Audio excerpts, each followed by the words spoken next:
and welcome to IHW Talk Show on Food Habits for Healthy Heart, an initiative by Integrated Health and Wellbeing Council, powered by Lupin. Heart disease accounts for nearly one third of the deaths worldwide. In that, diet plays a major role in the heart health and can impact our risk of heart disease. In fact, certain food can influence blood pressure, cholesterol levels, and inflammation, all of which are risk factors for heart disease.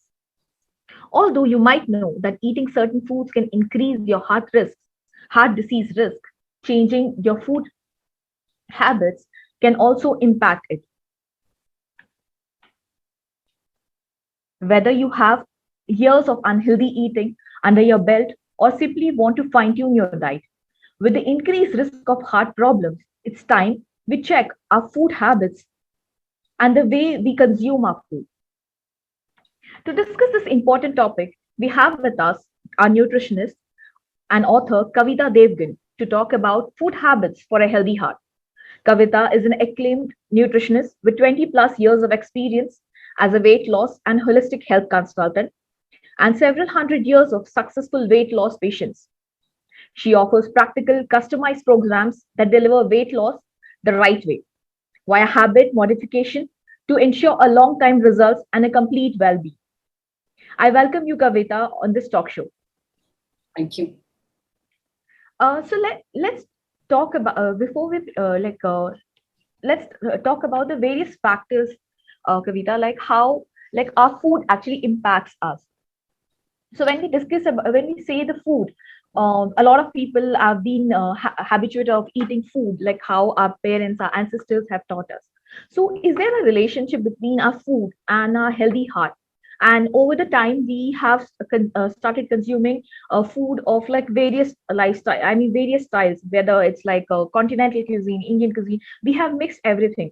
Does all these food habits also affects our blood pressure, our cholesterol level, and inflammation of the heart? Thank you, Riddhi. Very nice to be here today to talk about this extremely important topic. The more we talk about it, the better, because as we know, cardiac diseases are really on the rise. And very rightly said again, Riddhi, frankly, how I would like to start is by saying that the way to our heart is through what's on our plate. There is absolutely no doubt about that. What we eat is what our heart is. We must get that straight. And to that effect, there are some simple, very simple basic rules that everyone can follow to ensure that their heart remains in the pink. What are those rules? Let's just revisit them. Basically, a reminder of sorts. We all know them, but it helps to remind ourselves from time to time as to what is the kind of diet that can actually be good for our heart. So the first rule, low sodium diet. We do eat excess of sodium. There is no denying that. So a low sodium diet that is rich in fruits and vegetables, because those are high in potassium, is great to keep our blood pressure tamed. Secondly, a diet which is low in simple sugars, which we know as refined carbs, will do us a lot of good because that will help keep our blood sugar stable. And now, why is that important? Why is it important to keep the blood sugar stable? That is because diabetes is a huge risk factor for heart disease. And that's a connection not many people make. So a diet that is intrinsically low in simple sugars will be great for your heart too. Third, very, very important, a diet that has low saturated fat. Saturated fat, too much of it can be bad for our heart. I mean, some of it is fine in our diet, but having excess of saturated fat could affect our cholesterol numbers and could affect our heart's health in a very negative way. So keep your saturated fat low and keep your monounsaturated fats and polyunsaturated fats, commonly known as MUFA and PUFA, high. That can definitely help keep our heart ticking along nicely. And finally, one last rule, but equally important, lots of fruits and vegetables, not just for the potassium that I mentioned in the beginning, but also to make sure that our diet is loaded with antioxidants, because Antioxidants are the ones which are known to reduce plaque formation and inflammation in the body, both of which are huge risk factors for heart disease. So more fruits and vegetables more fruits and vegetables. It's as simple as that. More fruits and vegetables, lower risk of heart disease. So if we follow these broad rules, which are very, very simple actually to inculcate in our diet, your heart will never go wrong. Thank you, Kavita. I just wanted to ask you, Kavita, there is a thing that a lot of people don't understand when we talk about the trans food. What is the trans fat? What is the saturated fat? If you could explain our viewers what are saturated fats and trans fat. See, there are lots. Not all fat is bad. First of all, it's very important for everyone to understand that not all fats are bad. So that old thinking of completely removing fat from our diet if we want our heart to stay healthy is obsolete now. We are, long away from the time when fat was considered to be a four-letter word.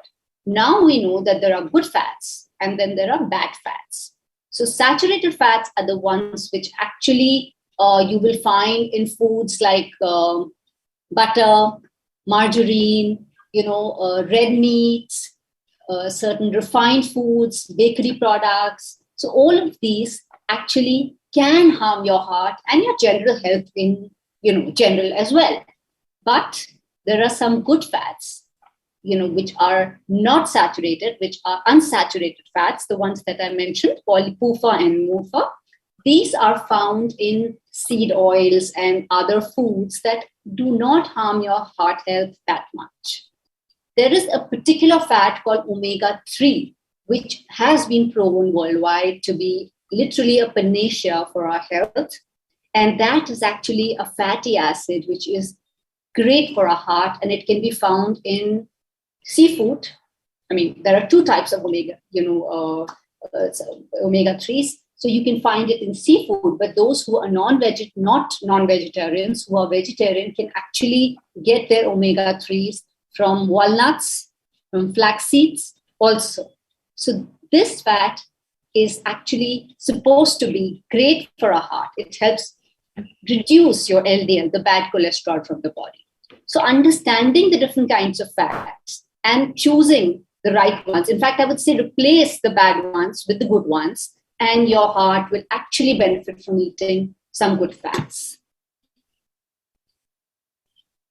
Kavita, as we talk about we were talking about certain practices like avoiding certain food intakes and avoiding sugary food items and like controlling your with moderation, all this. But if you could certainly give a specific certain food practices that actually can help control our cholesterol levels. Yeah, so this is the first one that we spoke about. You choose your fats very, very carefully. It's extremely important that you know which fats to include in your diet. The moment you get the hang of it, half of your problem is solved. So do not ban fat. Definitely don't ban fat, but just make sure that you include only the good fats in your diet, and that will actually help your heart. The second important principle is, which I touched upon just a little bit in the beginning, about refined sugars. What I would like to go, I would like to go a little further and add that it's important to curb the amount of carbohydrates that we eat in our diet. We are a nation that depends excessively on grains, and the amount of carbohydrates that we eat on a daily basis, almost all of us, is humongous. And frankly, now it is becoming clear that fat is not the devil. And the fact that we've been following a low-fat diet hasn't helped us at all. It has only led to increase in the numbers of the cardiac diseases worldwide. So it's important now to know that excessive carbs in our diet could actually be the cause for elevated cholesterol in our body. So now that's a connection, carbs and cholesterol, the CC connection that people must make and cut down. I'm not saying give up carbs, you must never give up anything, but cut down carbs from your diet. It's really important. So that's the second rule. First was good fat, second was cut down your carbohydrates.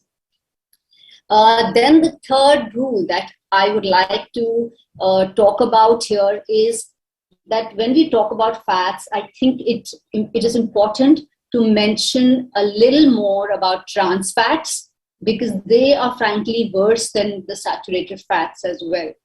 When you talk about your heart's health, they are inflammatory and they can lead to a lot of issues in your body besides messing up your heart's health. So trans fats, how do you identify them and how do you remove them from your diet is something that everyone must take a crash course on, because this one step can actually help keep you healthy, far healthier than you can even imagine. All the street foods that you eat that are made in oil, in which the oil which is being fried again and again, that is extremely bad for your heart because they are loaded with trans fats. When the oil goes above smoking point, and in fact, that applies to the oil that we smoke again and again at home also. When you keep frying in the same oil, the foods again and again you're eating foods that is loaded with trans fats. So go very easy on that. All the packaged foods that you buy, always look out in the label for a word called hydrogenated fat. If it mentions hydrogenated fat, just put it back on the shelf. It's not for you, because that's another word for trans fats. So now we know, in fact, it's now mandatory to be mentioned on the label for the products as to how much trans fats they have. So look out for that and try to keep it to minimal in your diet. And then a very important point that, again, not too many people talk about when we talk about heart health is the amount of fiber that is there in your diet. We do not give it the importance that it should. We keep talking only about proteins and carbohydrates and refined carbs and whole foods, but we don't talk about fiber enough. And fiber is very, very significant because it can actually remove bile and reduce the LDL cholesterol level in your body. LDL cholesterol is the bad cholesterol. There are good cholesterols in the body and there are bad cholesterol in the body, and LDL is your bad cholesterol. So it helps to cut down on refined food that is low in fiber and to eat foods that give you higher fiber. So these are broad practices that can really help your heart do well. Kavita, we also see another thing. There's a lot of people have myth about the use of the oils that we use. We have to use maybe olive oil, or maybe you have to use a local oil. So what would you suggest for this? And how is that also adding to our cholesterol level? Yeah. So my simple rule for oil consumption is that it helps to rotate your oils. It's always good. One, of course, completely avoid saturated oils like vanaspati and all. There is absolutely no doubt about that there. As far as other oils are concerned, it will help if you keep rotating them. Never buy 5-liter oils. Never. Even if they turn out slightly cheaper, because the cost to your health might be a bit too much there. Always keep rotating oils. Keep using them in turn. I personally like to use olive oil for dishes that do not require too much cooking, and for salads, because I don't like to cook too much in olive oil. I do use it for a little bit of stir fries and everything where the temperature doesn't go very high. But if you want to, cook, really make Indian curries or stuff like that, then I would much rather you use, like either coconut oil or sarson oil, which has a higher smoke point. And then ghee has been proven to be extremely good for our health. So maybe, the tadka of your dal can be in the ghee. So there are two ways of rotating oil. One is that you use a particular type of oil for everything for a month and then you change the oil. The second way to rotate oils is that maybe your dal tadka can be ghee, your salad can be in olive oil or sesame oil for that matter, and your sabzi can be, in either sunflower oil or your sarson oil or coconut oil. So that's another way of rotating oils and using a little everywhere. And with oils, less goes far. So whichever oil you might be using, always be very careful that it's highly calorific. So go small. Also, just to ask Nada, when we talk about oils, there's something a part of is also a salt. So, salt is a very important thing that it also adds to hypertension in people and raising blood pressures. That is also related to a heart. So, when we talk about the salt, is there a solution to that? That how do we eat salt, or is there a right way to add salt to your food? Yeah, so the thing is, salt is not the devil. That's the first thing everyone needs to understand.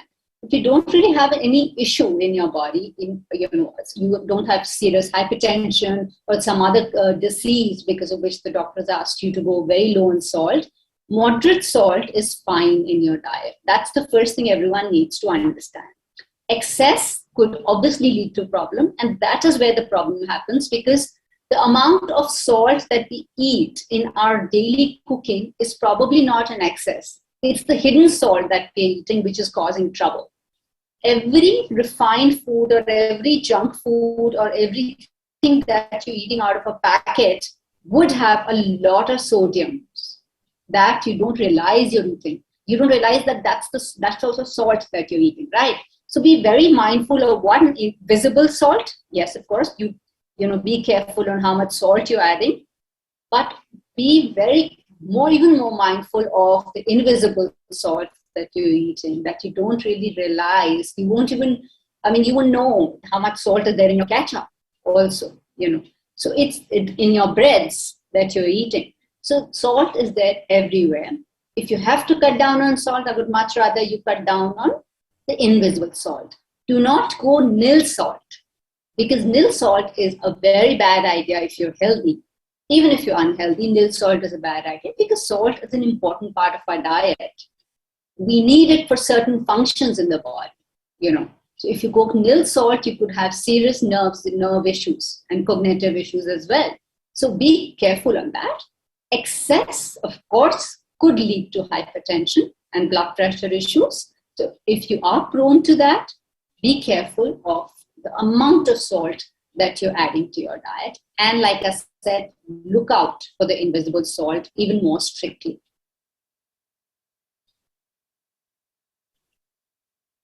Just to go further and understand what should we eat and what not. So Kavita, what are the specific food somebody like you would recommend to people maybe who have cardiovascular issues, and in general also people who are aged and not too much of it should not be too much healthy, it is not too much fancy food as well. So what can they eat? Oh, there are very basic foods. I like to talk about foods that would be available at every sabzi wala, around the corner. And those are the foods that are actually the superfoods that we should be eating. And there are very simple foods that can actually be great for your heart, but probably not many people know about it. So this is a good question, Riddhi. We can acquaint people with some of these foods, and maybe you can start incorporating them in your diet.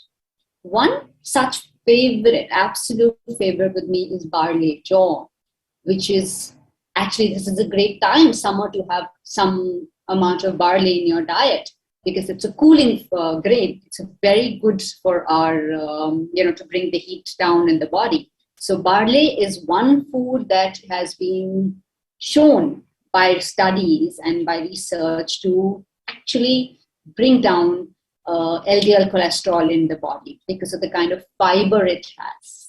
So barley, in any case, like I say, rotate oils, always rotate your grains. So in summer, adding some barley to your diet will be good news for your heart too. Plus, like I said, it's very cooling and it's anti-inflammatory, and it's great for your liver. It helps detox the liver. So that's the first food I would like everyone to try and incorporate maybe twice a week to begin with in your diet. And if you like it, maybe a little bit more for the rest of the summer. Then there is this very important, we keep talking about sodium, potassium, and certain other nutrients, but we forget to talk about vitamin E when we talk about our heart. Vitamin E is an extremely, extremely important nutrient. It helps prevent your arteries from clogging. And that's what we need if we want to prevent heart attacks and if we want to keep our heart and our body functioning fine. So focus on vitamin E in your diet. Very easy to score, lots of good sources, but you'll have to consciously get them in your diet. Sunflower seeds are brilliant. So like 1 tablespoon a day and you are sorted. Apples have some vitamin E, then peaches have some vitamin E. All your green vegetables, particularly spinach, has vitamin E. I don't know if the listeners are broccoli fans, but that too is very rich in vitamin E. Shakarkandi, I love it. I mean, sweet potato, again, a very brilliant source of vitamin E. So also gives a lot of vitamin A, by the way. Not many people know that. So that's another good food to include in our diet. And in your salad, I would suggest, please always try and include a quarter or a half of beetroot every day. Very good source of vitamin E again. And please listen to your nani and your mom and continue to have those 7 or 5 or 10 almonds that she asked you to have early morning, because again, loaded with vitamin E. Another thing, okay, if you're talking about foods, I just remembered we must also talk about garlic here. You know, garlic is something that not many people have much of a taste for. Whether or not you have a taste for it, have it as medicine or develop a taste for it, because again, proven to bring your blood pressure down and to get your LDL cholesterol, the bad cholesterol, down. It has compounds in it which are called allium actually, and actually to that matter, even raw onion can do the same job. So garlic and onions, particularly if you can stomach them raw, again, very good for our heart. Kavita, just to ask you about when you say add barley to your almost all sort of grains. So is it good for the elderly people? I mean, can they consume easily, or is it easily digestible? Absolutely, absolutely. See, you must eat season specific. So in summer, it can be very good for everyone. And in any case, you know, what I tell everyone is that whenever you introduce something new to your diet, always don't go the full haul. Just try and have a little bit of it first. Let the body get used to it. See how your body's responding to it, because all bodies react differently to different foods, right? Usually barley is okay for most people, but still I would say if you haven't been having it regularly, maybe you could have it once a week in small amount and see how you are feeling, and then slowly increase it. And that goes for every food, actually, every new food. So like we spoke about the food what we should eat. So what are the foods we should actually avoid and not to eat? First of all, junk food, refined food, anything out of a packet. Make rules. I won't say go cold turkey. No one will, even if I ask you to. So maybe you could try and make rules and stick to them once a week, or maybe max twice a week, something out of a packet. You've had 2 things out of a packet, your quota for the week is over. Make strict rules about refined foods, junk food, prepackaged foods, and anything that comes out of a packet or a tin. That's the first rule, because there you cover a lot of negatives. I mean, you manage to remove a lot of negatives that you shouldn't be, including in your diet. For example, too much salt, too much sugar, too many additives, which again could be very bad for your body. Refined carbs, which are again bad for you, very low fiber. So in fact, with this one rule, you will be able to eliminate a lot of foods and food factors that could be bad for your heart as well as your health. Second, trans fats. Again, I would want to emphasize here, do not eat trans fat. Try to go zero trans fat, or at least as low as possible. Very, very important. Like I said, it's easy to do. Just read labels very, very carefully. The common culprits are, again, like I said, the street foods. Even when you cook wrong at home, bakery goods, because they use a lot of these hydrogenated fats to bring the cost down. Cookies, you'll be surprised. Read the labels very carefully. And certain margarines and even chips, they are also fried at very high temperatures. So all of these could be very high in trans fat. So Again, be very careful there. Too much saturated fat is also bad. Red meats, like I mentioned, your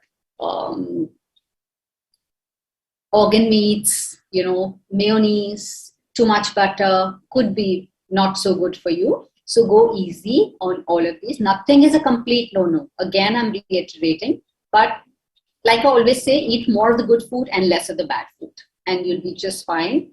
And salt, again, we can maybe probably mention here. Too much could be bad, but do not remove it entirely. Go low on salt. That's all you need to do to make sure that your body functions properly. Thank you so much for that, Kavita. Just to come to an end to our session, a closing remark on the entire thing, like how like eating healthy food can impact our healthy heart. Also, anything else you would like to add to the entire the topic we have spoken about? This is such an important topic, and when you hear of so many young people dying, and and fit, apparently fit people just dying of a cardiac arrest, celeb or non-celebs, it just breaks your heart. And some people are as young as they, in their early 30s, and you wouldn't really expect their heart to be so unhealthy that they die of it, So then I just feel that a lot of education is required. But see, what happens is whenever I do live talks also, even if I do an interactive session and I ask the gathering as to what are the risk factors for heart disease, I always get all correct answers, So I don't think it's the lack of information. I don't think that is the issue. So where are we going wrong? I think we are just failing to take it seriously enough. That's the food that you eat, like I mentioned right in the beginning, what you're eating, the food that you're plating, is determining your heart's health. We are not taking that seriously enough.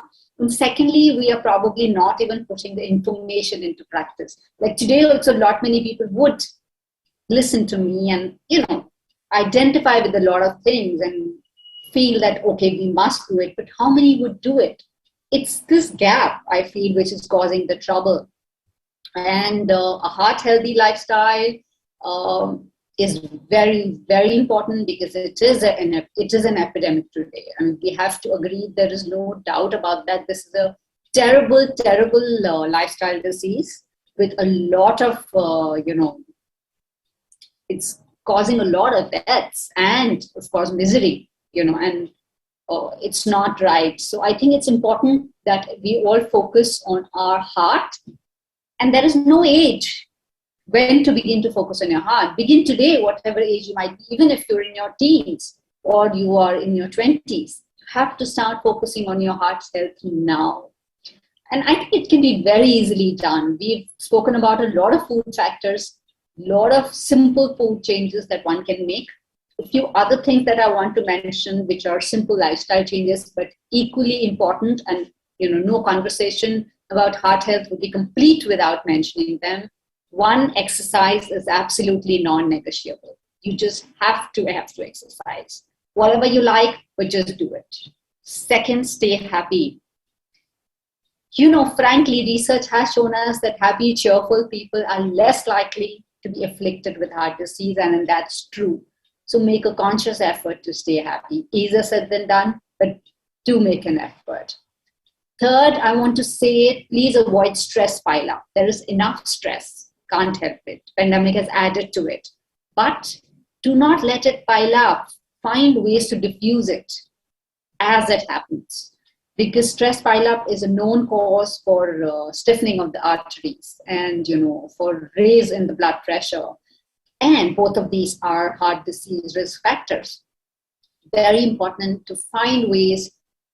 Every individual will have to find their own way, but avoid stress pile up. And also, we are very obsessed about our weights, which is fine. Being near optimum weight is an important step to make sure that our heart also stays fine, because too much weight makes the heart work too much, and that also could be a problem for the heart in the long run. Another important thing that not many people understand, particularly Indians don't understand, is that your waist size is a bigger risk, your higher waist size is a bigger risk factor for heart disease.